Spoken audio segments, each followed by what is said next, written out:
Oh, we are live now. Let's see. How we looking? How's everyone doing tonight? There we go. Now I see myself. Perfect. We got T. Levitt's Adventure says, hello everyone from Oklahoma. Layla says, hi from Puerto Rico. Awesome. How's everyone doing? Where's everyone calling in from? We got something a little bit unique today. We're going to be talking to some folks and having a good chat. Welcome, everybody. Where's everyone? Dale Robertson from Illinois. Howdy from Illinois. Awesome. Pretty sure you don't pronounce the S, right? It's Illinois. Good to see everybody again. Pepe's Online Culinary Kitchen. The chef is here. I'll have to try out some of those barbecue recipes you sent over. Brian says, I believe he's saying Ohio. Awesome. Welcome, everybody. Paul says, hello from the Steel City, Pittsburgh. Fran, hi from Mississippi.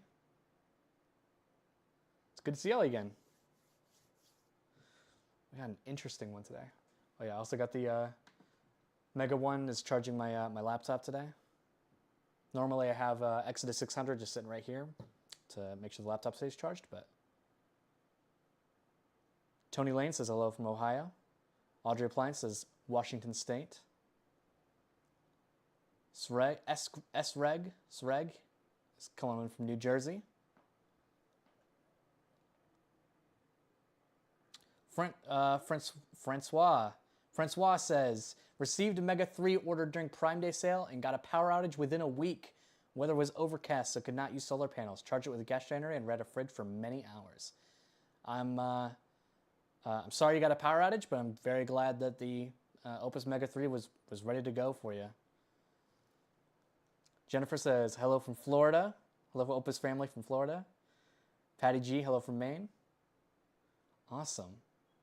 Well, welcome everybody. We're very glad to have you all here today. This is, of course, Opus Live, and I am, of course, your humble host, Alex.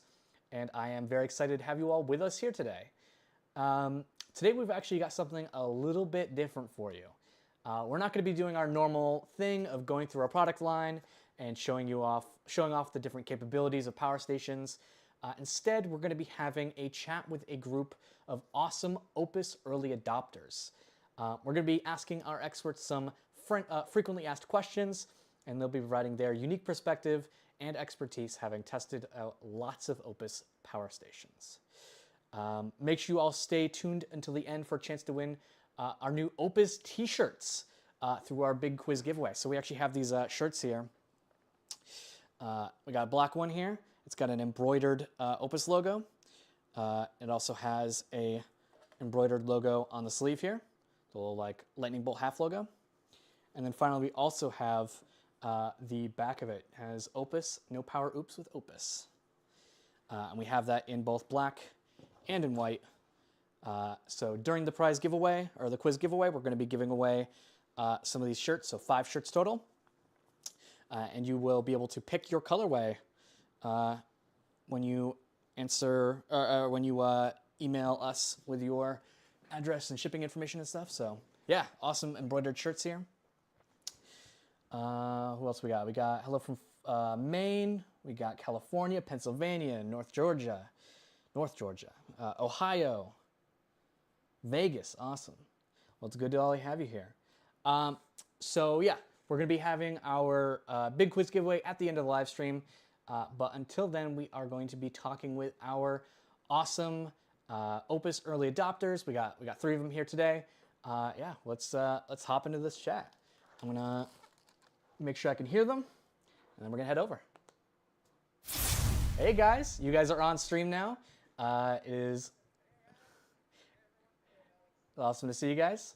Let's quickly go around the table, introduce yourself, and tell us what your go-to late night snack is. Whoever wants to start.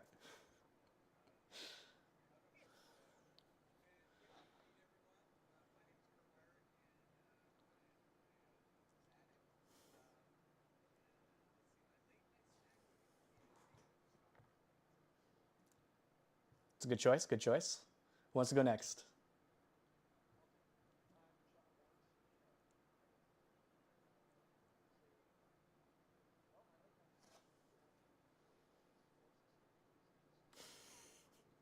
It's a good choice. Good choice. Awesome. And then finally,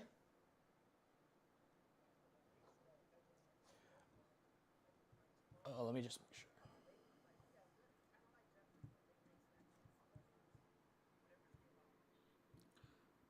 Hold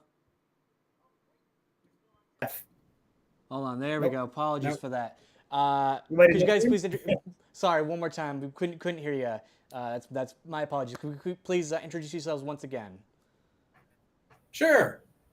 Good evening, everyone. My name is Kurt Wyrick, currently in the great state of West Virginia, and my late night go-to snack would be anything with chocolate. Yeah, it's a great choice. And I'm Jeff Morrissey, Florida, and I would say that the late night snack is whatever is closest, depending on how late it is. Amazing. Last but not least. Not yet. Hi, I'm Pedro Santiago from Pembroke Pines, Florida, and my late night snack would be probably a combination of the two, whatever's nearby, but mostly chocolate. Amazing. Yeah, whenever you talk, that's when you're going to be, whenever you like make noise, you're going to appear on screen. So, yeah, awesome. Perfect. So, we've got a list of frequently asked questions that we will be asking our early adopter team here. But if you have a question you would like them to answer, feel free to ask it in chat, and towards the end of the stream, we'll be going through and asking some of your live questions. So once again, if you have a question that you want answered, ask it in chat, and then the Opus team is going to be going through some of them, and we'll be answering them at the end. Anyone have any questions before we begin here? No, I'm good to go. Awesome. So starting off with the first question then. Again, so basically this is going to be like, they're just going to hop in and answer whichever questions they feel comfortable answering. So do you need to completely drain your power station before recharging it? Only if you want to get the greatest potential life out of it. So the OPUS recommends that you fully discharge your power station before you start using it regularly.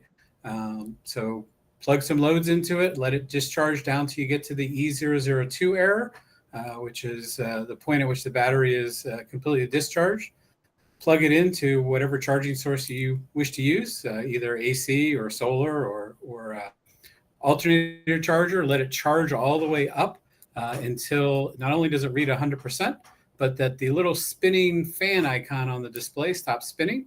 That indicates it's fully charged, and then you're ready to go. Perfect. Follow-up question: are there any issues if you do completely drain it every time before recharging? Jeffrey, you want to take that one? I wouldn't think so. As long as you're not constantly doing just partial charges.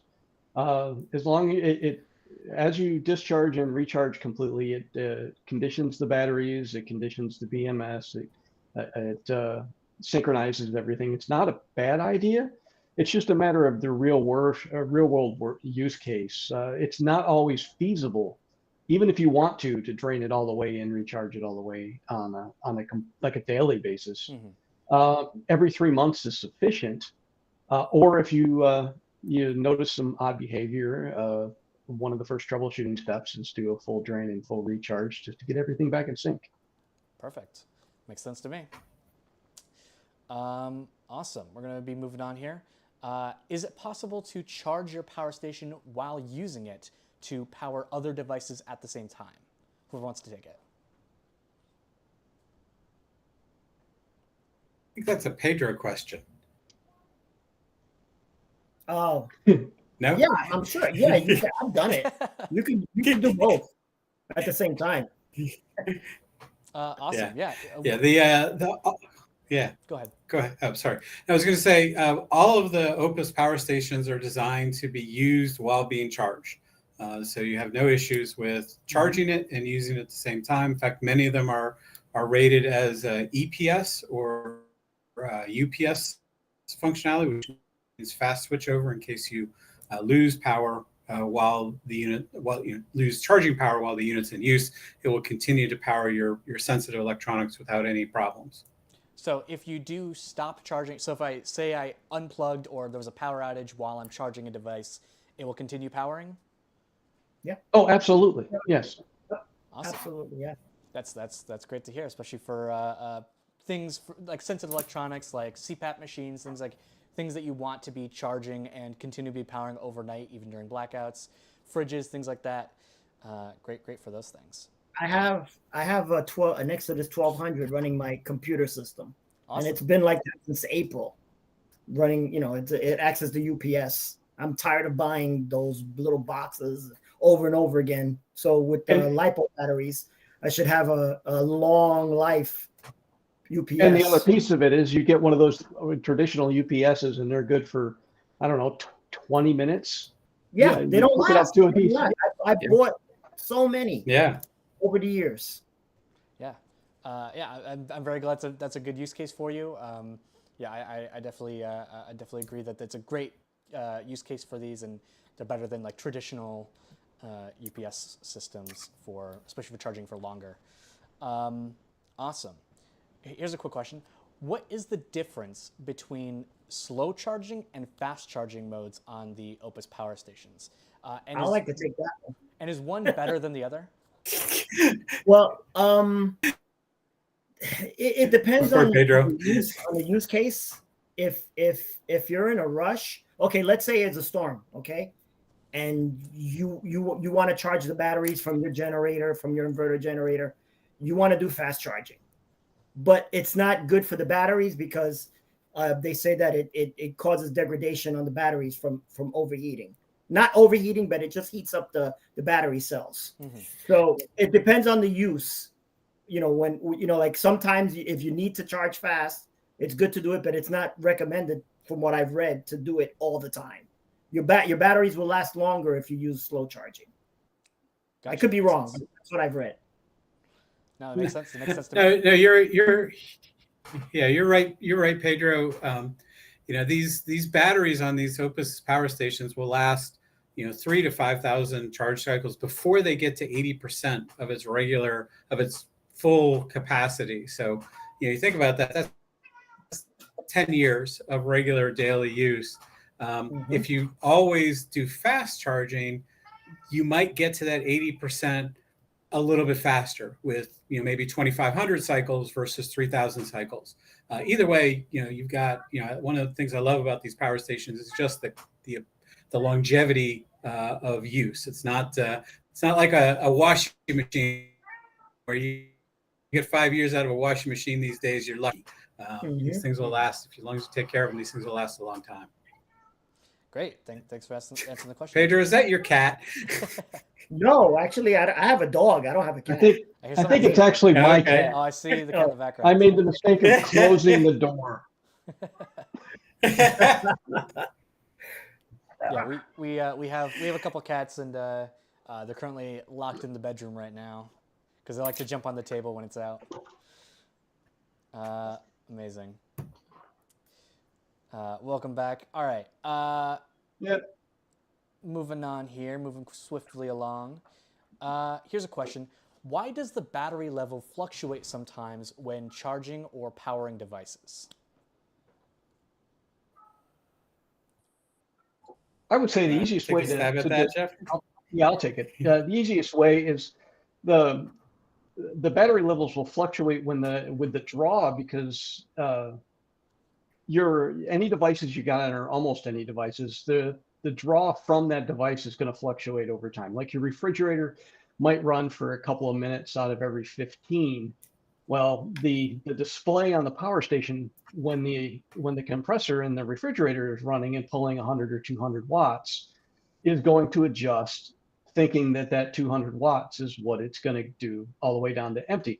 When the compressor shuts down, the wattage draw is going to drop to, say, 10 watts or something like that, and the display adjusts accordingly. That makes sense to me. Anyone have anything to add to that? Nope. Perfect. Cool. How about this one? Why does the screen show that the power station is charging if the display is already at 100%? Oh, that's a really good question, and one that we get all the time on the Facebook group. And there's a couple reasons for that. The first is that the OUPES power stations balance or conduct, I should say, active balancing at the end of a charge cycle. So your power station is made up of a number of individual, what are called cells, individual lithium iron phosphate cells. And as you discharge those cells, because each one is different, each one's a little bit unique, over time, they will get out of balance. So the level of charge on each one will become slightly different. And that voltage difference over time can increase the degradation of the batteries and cause a variety of different issues. So the battery management system, the BMS, is designed to balance those cells so that at the end of the charging cycle, it will continue putting in some energy into those cells to make sure that they're all up to the same level to preserve their health and make them last longer. The other reason you're going to continue to see some power input even when they're at 100% is that as long as that power station is on and plugged into the wall, there is some energy that is being used by the circuitry of the power station. It's not a lot typically. I think for the Mega Series, you're talking less than a quarter watt or so per hour, but it's energy that's to light the display or the inverter circuit or the BMS. So there's all that. And then of course, if you've got something plugged in and actively running, say you're using as a UPS, well, then there's going to be power coming into the battery to the power station and power going out at the same time. And gotcha. Yeah, that makes a lot of sense. You're cutting in and out a little bit, but I think we were able to hear the majority of that. So I think that all makes sense to me. Yeah. Anybody have anything to add before we move on? I will assume not then. All right. Not this time. So once again, we are going through some frequently asked questions right now. But if you have any questions for our early adopters here, please write them in chat. And towards the end, we'll be asking some of your live questions. Moving swiftly along. Once again, we are still just talking frequently asked questions about power stations. We'll be moving on to like solar panels and maintenance a little bit. But right now we're focusing on power stations specifically. So speaking of charging, why do the fans sometimes still spin after it's fully charged and unplugged? I can take this one. It pretty much Kurt said it all in his previous statement. The BMS basically it watches over all the cells, and like he said before, all the cells are different. So even at 100%, you'll see that because I went through that. I found my power system when it was 100% charged. The fan was on, and I thought it was an error. And one of the guys in chat explained to me that it was just the BMS, just keeping an eye on all the temperatures and making sure everything was good with all the cells before it finished. And they said, just leave it at 100%, leave it charging until that fan stops spinning, and then you can shut it off. Basically, it's just the fan just keeping everything cool. Perfect.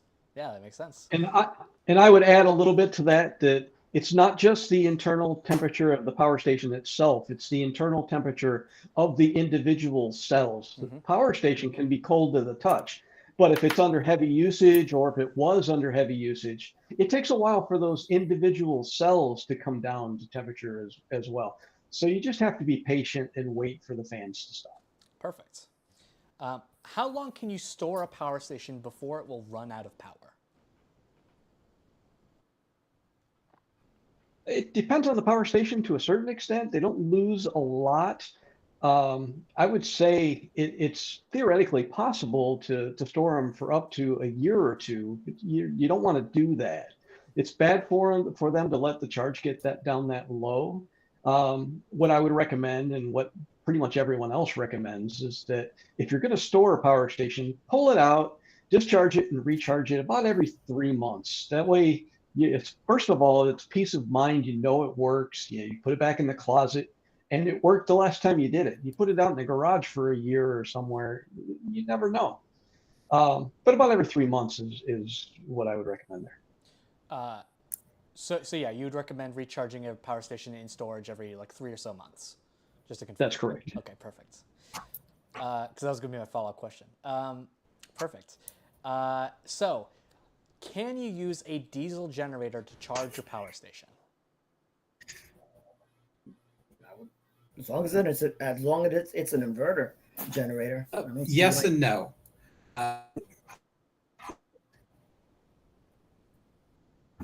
Yeah. Sorry, say again? Yeah. So there are a couple different types of generators out there, and they're differentiated by the type of power. Am I cutting out again, Alex? Just a little bit. Just a little bit. We can I think we can understand you, but yeah, it's a little bit choppy. All right. Yeah. Sorry. No worries. Yeah, it's internet connection where I'm at right now, unfortunately. Of course, of all it's going to choose. But what I was saying is, as Pedro was saying, you want to look for a generator that is what's called an inverter generator. And an inverter generator or a pure sine wave generator produces AC output that mimics a pure sine wave, and that's really critical for any sensitive, whether we're talking about a power station or a computer or something like that, because other types of generators produce what are called modified sine waves, or a couple other terms for them, but basically is a type of output that is choppy and can cause air. It's fine for something like a box fan or a welder or something like that. But So just to recap, essentially, you want to look for a diesel generator that can produce inverted pure sine wave power to your power station, rather than modified sine wave. Just to recap. Yep. Perfect. All right. Awesome. That makes sense to me. Here's a quick question. Could you buy 2 Mega Series power stations and use one to charge the other, so you don't need to get like a B2 extra battery? I'll take this one. Yes, you can. And it will work. I wouldn't do it over a long-term basis, but in a pinch, you can daisy chain the power stations and provide longer run times. But it does introduce additional wear on the on both power stations as they're both running. The inverters are running and such. It's not as much as it used to be with older power stations, but it's still an issue. If you're going to use the additional power on a regular basis, an expansion battery for a stationary power station is always the best solution. But in a pinch, or in like if you're camping or something like that, and you would rather have the flexibility of multiple power stations, whether you daisy chain them or separate them, then that's perfect. It's a perfectly valid solution. Just not every day. I gotta admit, I didn't know that one. I didn't know that you can daisy chain 2 megas together. That's great. Yeah. I mean, it's not recommended, but awesome. Sure. Yeah. Perfect. Okay. So when I connect my Mega Series power station to a B2 extra battery, which one of them is charging first? And when you use it, which one is like discharging first? Which one is like getting the power and getting rid of the power first?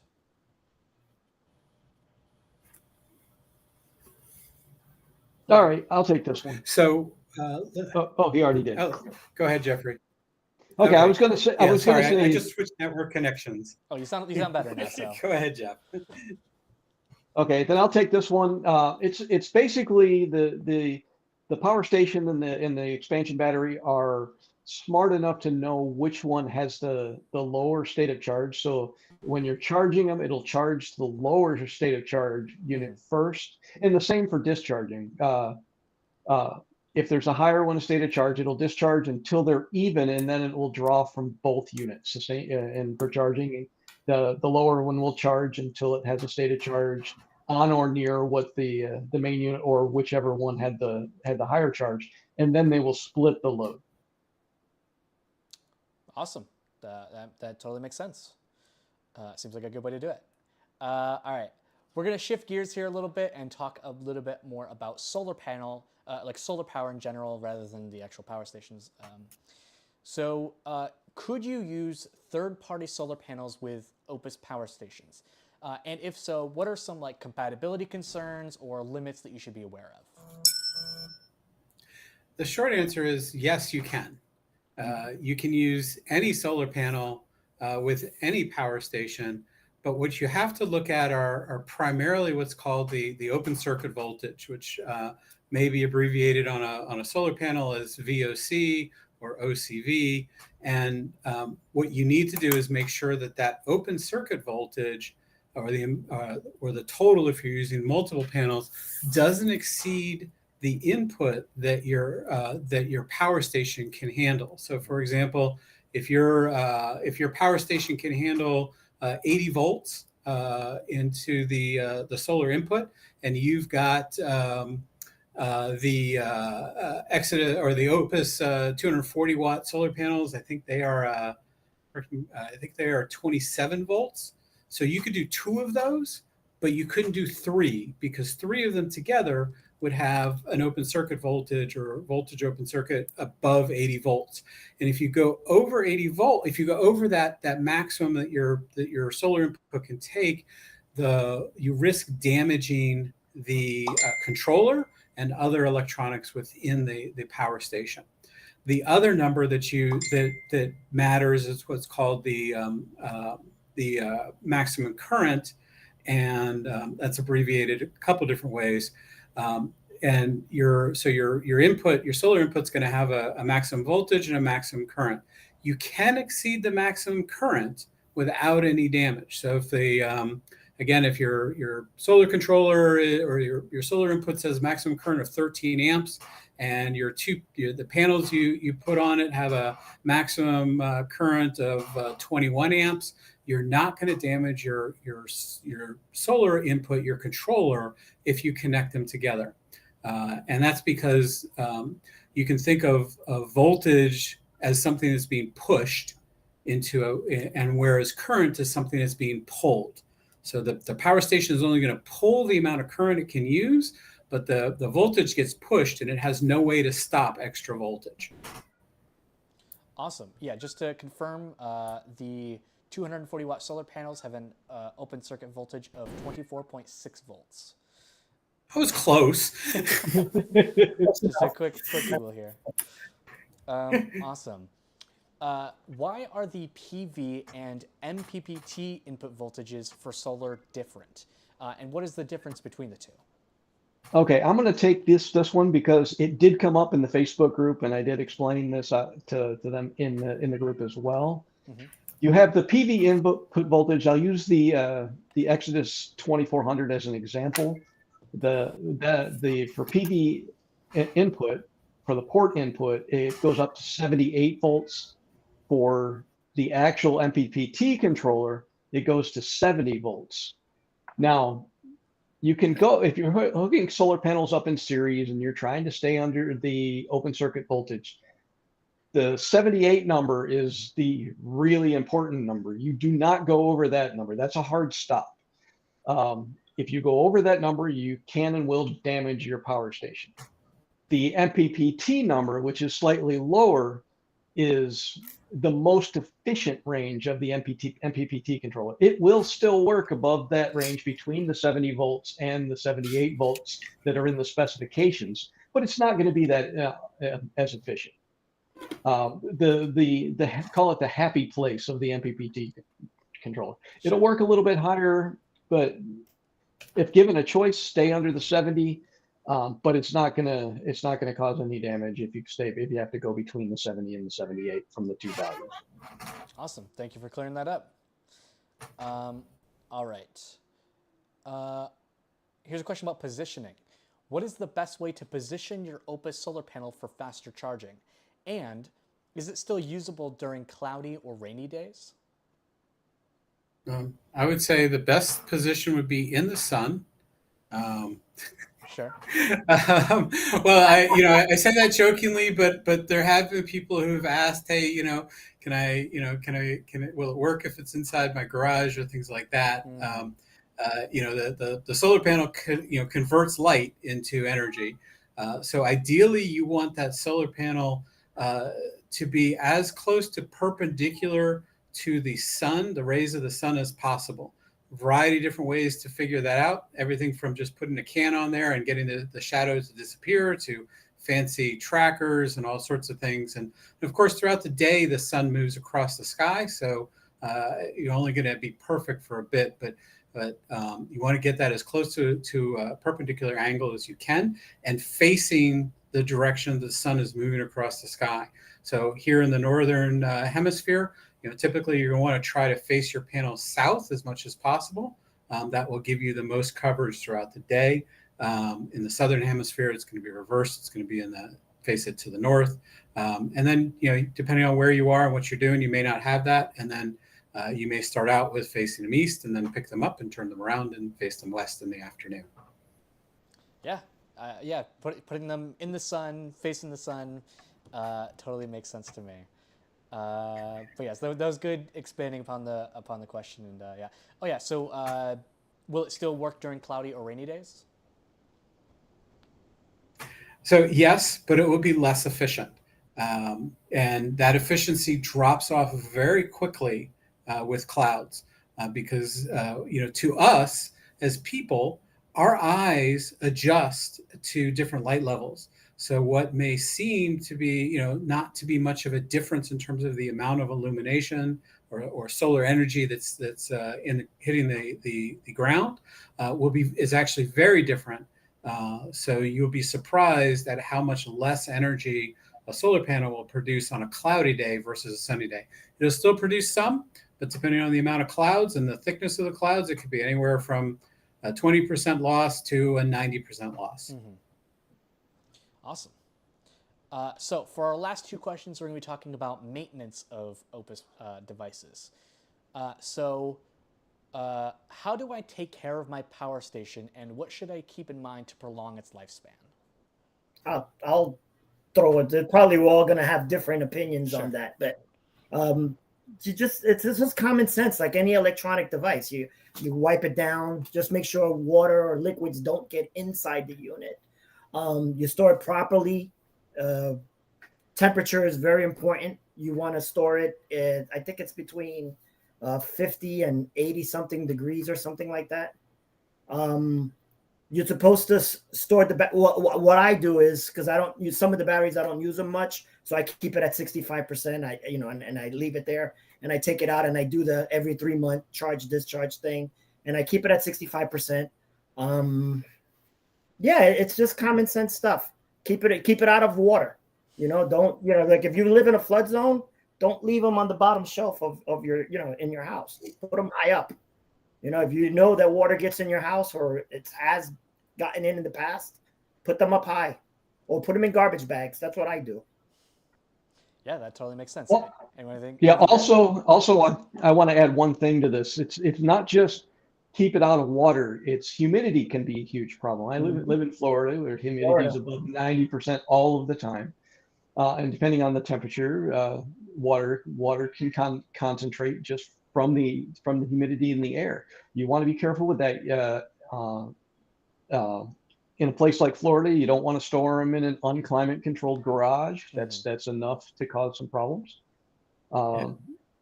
It's always better to store it in a climate controlled area, but you just have to be aware and adjust accordingly.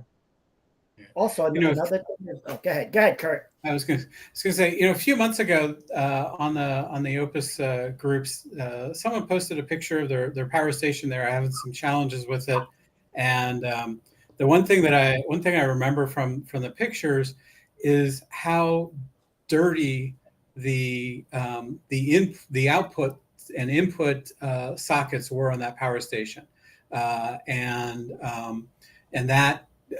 that dirt in that case, that getting that into your AC plugs or your DC input or things like that can cause all sorts of problems. So not only is it keeping it clean or keeping it stored well, you want to make sure that if you're out, let's say you're out picnicking or camping or something like that, and you want to make sure that you're taking extra care to keep those places where things can get into the power station clean as possible. One thing I do is touching on what Kurt just said. If you're going to take it to a place, like if you take it to a park and it's the dusty park, a baseball game, what I do is I just take blue painter's tape and I just cover the outlets that I don't use. That's one less entry point for dust and dirt. A little bit of painter's tape. Yeah, it's a good tip. I use Joe's 3D printed Opus plugs. Take it out. Those are nice. Little plug for our friend Joe there. Awesome. There you go, Joe. Awesome. Last question we have here before we move on to the live questions here. What are some maintenance tips for Opus solar panels? The biggest thing is, if you can avoid it, don't use like industrial cleaners or store-bought cleaners on the surface of the solar panel. You never really know how those cleaners are going to react to any form of glass or any form of plastic. It can literally degrade the surface of the solar panel while you're trying to protect it. Mm-hmm. Yeah, I would add that you want to, when you're moving them around, when you're storing them, you also want to be careful that you don't overstress the connection where the cables connect into the solar panel. There's a little box there where the cables go in, and then they're soldered to the solar panel. And while there is strain relief in there, if you get it caught on something or you got stuff leaning on it or things like that, you could cause a failure in that connection, which you may not know until the next time you go to use it and wondering why you're not getting any input or have other problems. So just treat them well and just be careful not to overstress the various different pieces of it. Awesome. To touch on what Kurt just said, excuse me. The Opus solar panels, the folding solar panels, they come with these little black clips, and I didn't know what they were for, so I just tossed them on the side. The first time I took my 240 out on the road, that panel was flopping all over the place, and I'm like, why is this not working the way? It was those little plastic clips are to keep it straight. Yeah, exactly. Awesome. Perfect. Okay, so we have some final questions here for you guys before we let you go. Thanks once again for agreeing to do this. But I got the questions here. Some live questions from the audience. So one person asks, I have the Mega 5. How many solar panels do you recommend? Many. I would say up to 6 of the 240s, but really as many as you're comfortable carrying. Not everybody wants to have a half dozen solar panels on the side of their RV or whatever. Yeah, that totally makes sense. Awesome. We're gonna zoom through these. Second question here: if we don't use it optimally and the battery capacity drops, will it be possible to replace the cells instead of replacing the entire unit? Well, I think Opus's answer is going to be no, the official answer. What I would say is that that's totally going to depend on your level of technical expertise. Knowing that if you take apart the power station, I am sure that is going to void any warranty you have. I would say that if you believe that you are experiencing a abnormal loss of capacity, that you want to reach out to Opus's customer support. They now have a 6-year warranty if you registered your product, and that should take you mostly through the life of the power station, or that first 80% or so if you're using it every single day. But before becoming destructive with it, reach out to Opus support, see what they have to say. And the other thing I'll say is that all of the Opus's power stations, but especially the Mega series and the Titan series, the voltages inside those power packs, those cells, are really high. And Jeffrey and I, who do some other stuff with the batteries, can talk vividly about what happens when you accidentally short across a couple batteries or things like that. Now these are, lithium iron phosphate batteries are considered to be inflammable, so you don't have the risks that you have with, say, a lithium ion battery, of it just catching on fire and continuing to burn it, and like you see about e-bikes and EVs and things like that. Or phones. But a dead short, if you're playing around on the inside and do the wrong thing, can not only injure you, but that spark can cause other damage or potentially even a fire. Yeah, the one other thing that I would add to that is, if you're beating on a power station and you have used it and you have passed the warranty period and you have absolutely beat it to death so that the charge just isn't there anymore, you're not just beating on those batteries, you're beating on all the other components within that thing. So it may not be cost effective 6, 7, 8 years down the road to replace the batteries and then have, say, an inverter fail. Yeah. Yeah. Totally Good makes point, sense. Jeffrey. Definitely, if you're concerned about your power station, definitely reach out to Opus support. We only have a few minutes left on our call here, so we're gonna rush through the rest of these questions. Next one, has anyone ever used an Opus unit to death? More than 3,500 charge cycles, or more than 10 years or more? Ooh, I think that's a great question. It's a great question. I have not. I use mine quite a bit, but I haven't had them for 10 years.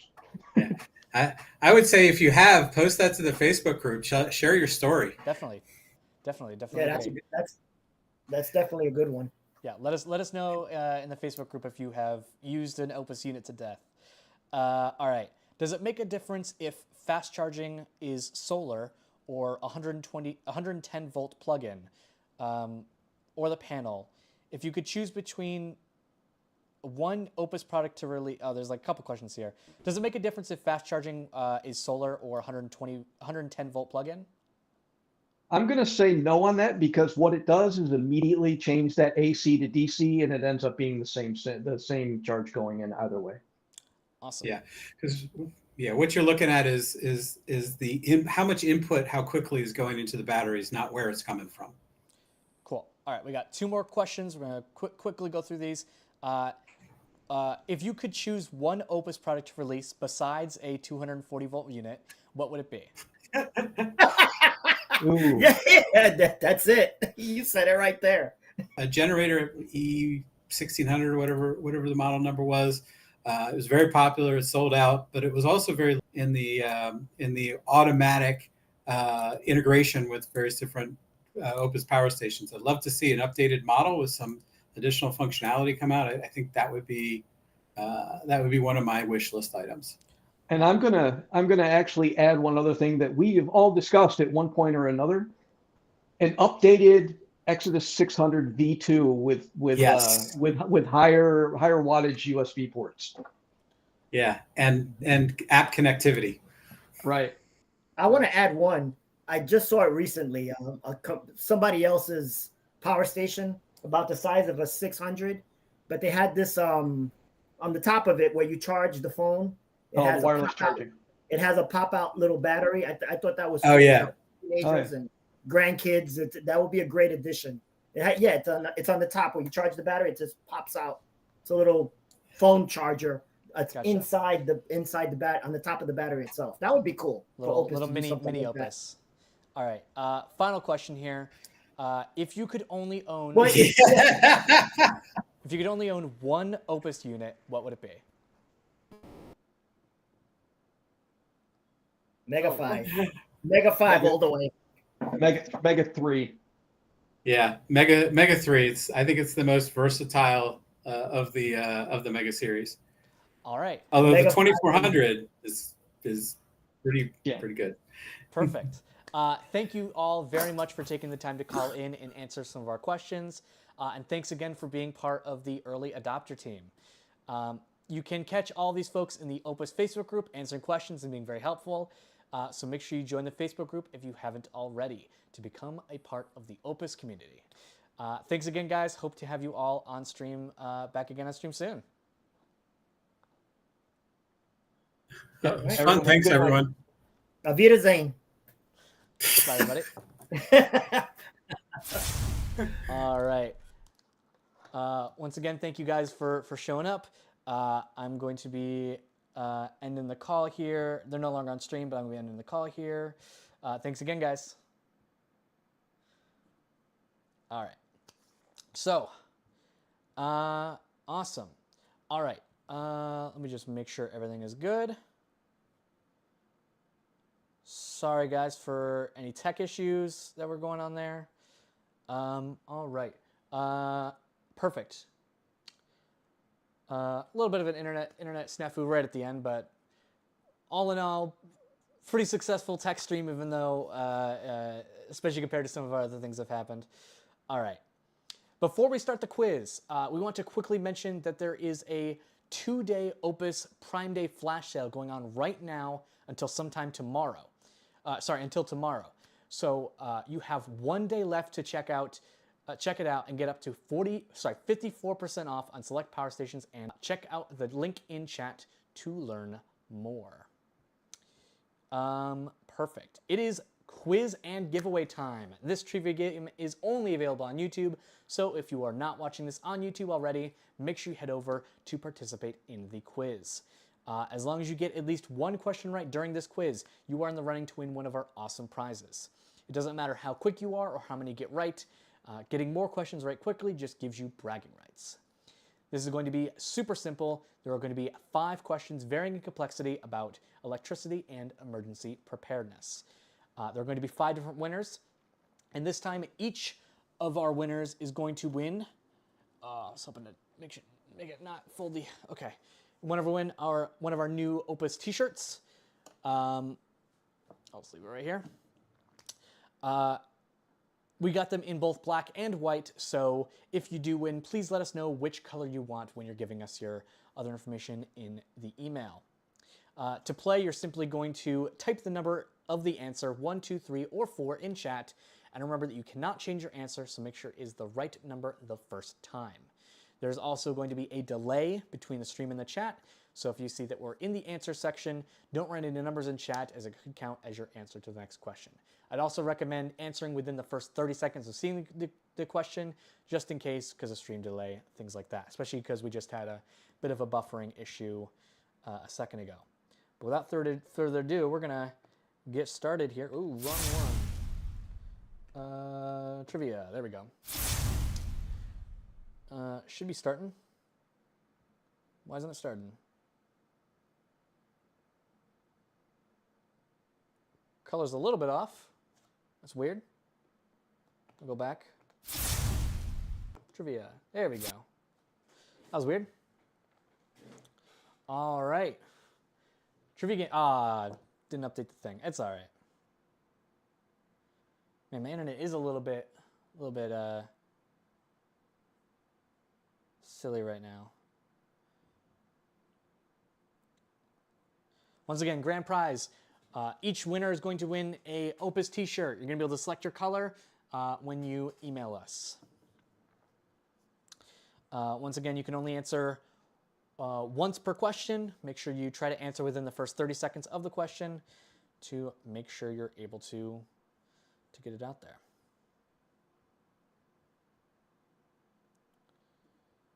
All right.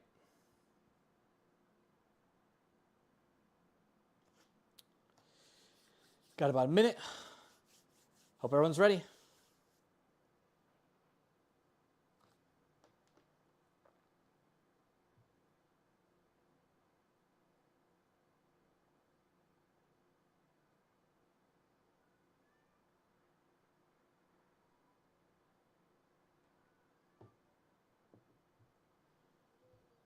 Got about 30 seconds, everybody. Good luck. Also, I know my hair is a little bit crazy. I haven't been able to find my hat recently. The hat I always wear, I can't find it. It's unfortunate.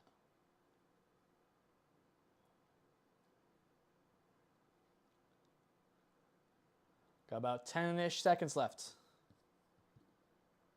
Let's get ready. Let's do this. All right. Good luck, everybody. Question number 1. What type of energy does a solar panel convert into electricity? Is it number 1, wind energy, number 2, solar energy, number 3, nuclear energy, or number 4, hydro energy? Once again, what type of energy does a solar panel convert into electricity? Is it number 1, wind energy, number 2, solar energy, number 3, nuclear energy, or number 4, hydro energy?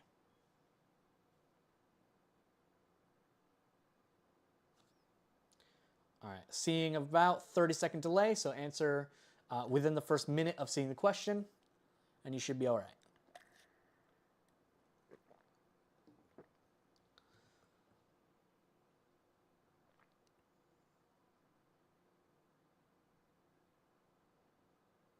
Seeing a lot of the same answer. It's probably right. This quiz is not going to be very hard. It's this is for some t-shirts. We didn't want to make it too hard. All right, answer within the first minute, you guys.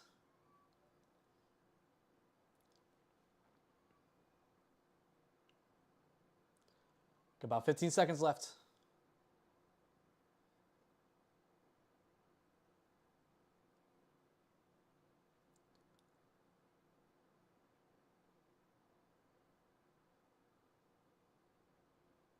Pencils down, pencils down. What type of energy does a solar panel convert into electricity? The answer to the question is, of course, number 2, solar energy. I don't think anyone got that one wrong. Yes, solar panels make solar energy. Awesome. It's radiation energy. I mean, in a way, yeah, you're not wrong there. All right. Next question. What makes power stations helpful for off-grid or emergency use? Number 1, they run power stations helpful for off-grid or emergency uses. Is it number 1, they run only on gasoline? Number 2, they must be installed by an electrician? Number 3, they are portable and rechargeable? Or number 4, they are disposable? Try to answer within the first minute of seeing the question, and you should be all right.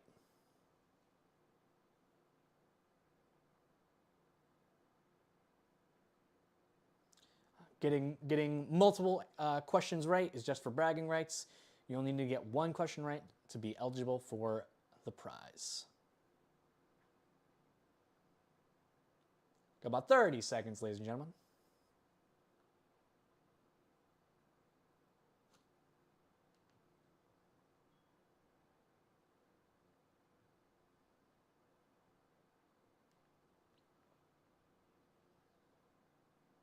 Get your answers in.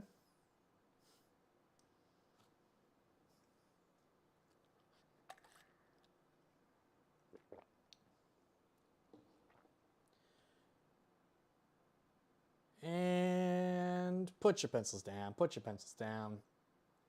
What makes power stations helpful for off-grid or emergency use?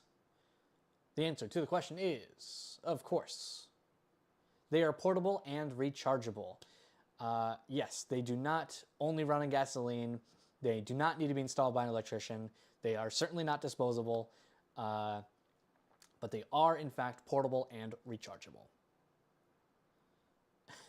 Did we run out of power? No, we did not. We did not run out of power stations. We're just excited about the new t-shirts here. Which of the following items is most important in a basic emergency kit? Is it number 1, a souvenir, number 2, a paintbrush, number 3, a frisbee, or number 4, a flashlight? Once again, which of the following items is most important in a basic emergency kit? Is it number 1, a souvenir, number 2, a paintbrush, number 3, a frisbee, or number 4, a flashlight? Try to answer within the first minute of seeing this question, and you should be good.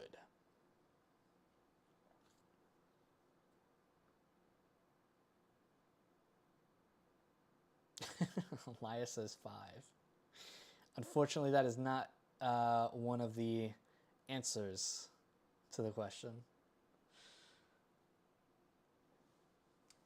Which of the following items is most important in an emergency kit? Is it a souvenir, a paintbrush, a frisbee, or a flashlight? Who knows?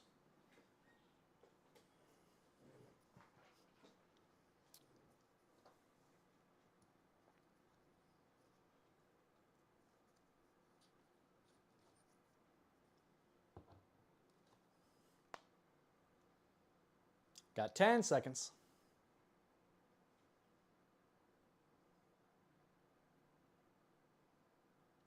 Cody says, you never know when you need to paint, though. All right, answers down, answers down. Got 2 questions left, but for the answer to this one, which of the following items is most important in a basic emergency kit? The answer, of course, is flashlight. Yes. You don't necessarily need a frisbee, paintbrush, or souvenir during an emergency. Maybe they'd be useful tools, but definitely most important is a flashlight. Someone says a bucket. All right. Which weather event is most likely to cause a widespread power outage? Is it number 1, a thunderstorm, number 2, a mild wind, number 3, light rain, or number 4, cloudy skies? Once again, which weather event is most likely to cause a widespread power outage? Is it number 1, a thunderstorm, number 2, mild wind, number 3, light rain, or number 4, cloudy skies?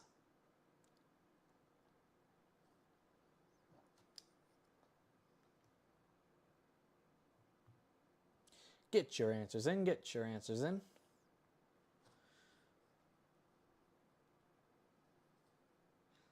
I see a 1, I see a 1. I see lots of 1s, I see lots of 1s. Do I see a 2? Do I see a 2?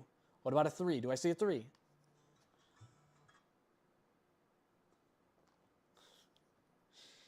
Tornadoes.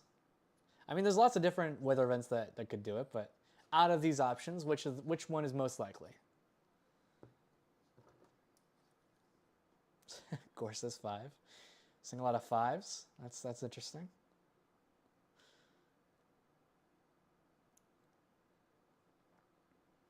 $15 seconds.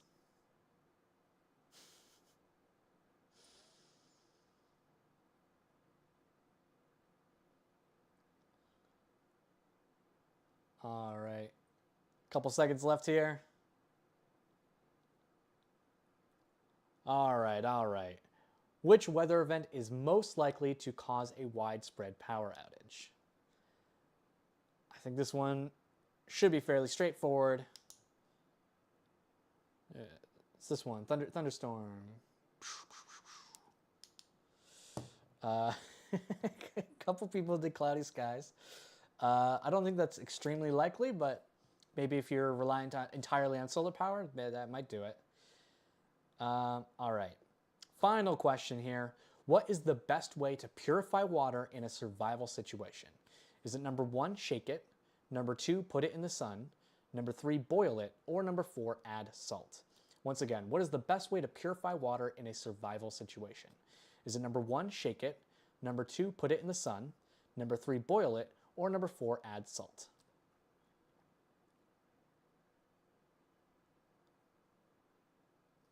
got someone from Anchor. Hi, it's nice to see you. Hi, Cody.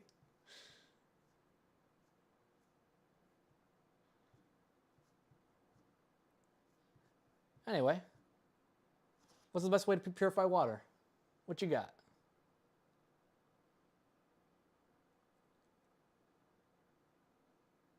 This one should be fairly straightforward. Once again, we're not trying to make these questions hard. We do have these limited edition t-shirts here, but we want everyone to get a chance to take them.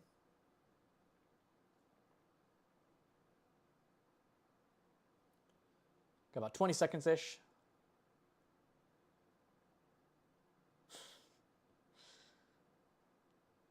Boiling can remove germs, but not chemicals. That's true. Maybe you got to put it in the sun then, or shake it. All right, pencils down, pencils down. That was the final question. What is the best way to purify water in a survival situation? Computing your answers now. And drum roll, please. It is to boil it, of course. Yes, the best way to purify water in a survival situation is not the only way, and it's also not, maybe it doesn't do everything, but it is, in a survival situation, it is the best of these options. But it is time for the winners of the prize quiz game here. We have Ali Gutierrez, Bob Bueller, Spice Core, Jeff Hansen, and Fran Handres. Fran Handres. Congratulations, all of you guys, for winning Opus t-shirts with the embroidered logo on the front and on the side of the sleeve here. Congratulations, you guys, for winning these awesome t-shirts.